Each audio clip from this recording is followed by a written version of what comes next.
5 दिवस हे ट्रेनिंग घेत आहोत आणि विद्यार्थ्यांना शाळेत शिकवणं सोपं आहे, पण या सगळ्या विद्यार्थ्यांना शिकवणं कसं आहे हे फक्त यांनाच माहित आहे। आणि म्हणून खरं तर आपण असं म्हणतो की पैशाने श्रीमंत असणारी माणसं पावला पावलावर भेटतात, पण मनाने श्रीमंत असणारी माणसं भेटण्यासाठी पावलं झिजवावी लागतात। आणि ही सर्व अशी मंडळी, आणि म्हणून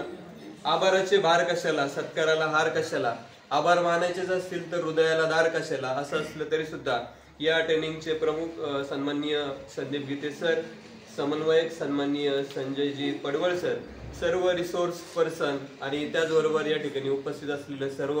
ज्येष्ठ शिक्षक बंधू आणि भगिनी यांनी हे ट्रेनिंग यशस्वीरित्या पूर्ण केलं आणि यांनी ते अतिशय हृदयापासून दिलं, म्हणून मी सर्वांचे आभार मानतो आणि अध्यक्षांच्या वतीने हा कार्यक्रम संपला असं जाहीर करतो।